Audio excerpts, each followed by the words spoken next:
Šodien es pastāstīšu par izoveru sortimentu un to galvenajām īpašībām. Izovera vate tiek ražota no vismaz 80% pārstrādāta stikla. Tas nozīmē, ka vates ražošanas procesā tiek izmantotas 80 līdz 90% stikla lauskas, kas tiek pārkalsēts un tiek veidots šķiedras, un no šķiedrām tiek izveidots siltumizolācijas materiāls. Viena no izovera galvenajām īpašībām ir kompresija. Materiāls tiek ražošanas procesā 4 reizes sakompresēts jeb saspiests. Savukārt tagad jūs redzat, kā tas materiāls iegūst sākotnējo formu. Attiecīgi mums ir mazākas transporta izmaksas, varam aizvest vairāk vienā reizē, uzglabāšanas vieta mums ir nepieciešama mazāk. Nākamā izovera īpašība, ko es vēlos uzsvērt, ir elastība. Pirmkārt jau vate nenosēžas. Vate parasti tiek likta konstrukcijā un viņi iespriegojās. Elastība palīdz to materiālu spriegotajā konstrukcijā un attiecīgi ar laiku, ja konstrukcija staigā vai nostaigā, tad vate palīdz to kompensēt un līdz ar to neveidojās augstuma tilti. Nākamā lieta, ja mums būvniecības procesā rodās kāda kļūda, nostaigāt kaut kādu parametri, tad ar savu elastību viņa ļauj nedaudz kompensēt kļūdas, un līdz ar to viņa ir efektīvāka.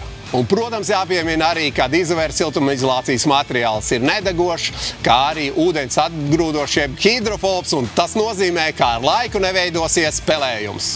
Izovers lepojās ar to, ka mums ir plašs siltumizolācijas materiālu klāsts dažādām lambdām, jeb siltumvadītspējas koeficientiem.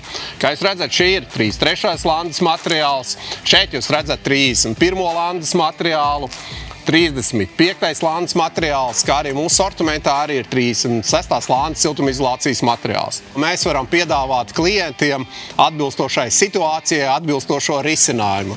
Proti, ja klients ir uzbūvējis māju un projektā ir nepieciešams tāda un tādas landas materiāls, jā, mēs varam piedāvāt, jo mums tas ir sortimentā. Vēlos uzsvērt, ka izovera materiālam labākais siltumizolācijas materiāls ir ar 31. landu, jeb izovera ekstrīma materiāls. No lokšu materiāliem izovera klāstā ir arī pieejams materiāls izovera akustika. Šis materiāls ir ražots speciāli starpsienu skaņas izolācijai. Proti, būvējot starpsienas no izovera klāsta, mēs rekomendējam izovera akustiku. Izovera siltumizolācija ir materiāli pieejami gan loksnēs, gan arī ruļļos.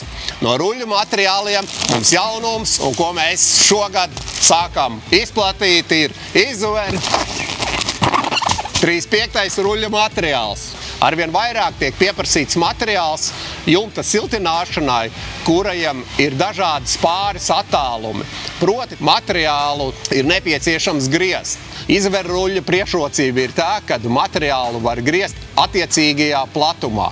Proti, ja nepieciešams tāds platums, tad rulli vienkārši var tādā platumā nogriezt un attiecīgi arī neveidojās atgriezumi. Materiāls izovera standarta rola 35 ir pieejams 2 veidu biezumos. 150 mm biezums, kā arī 50 mm biezumā. Savukārt šis 50 mm biezuma materiāls tiek iepakots tādā tā kā kompaktā versijā 2x50, jeb twin materiālā.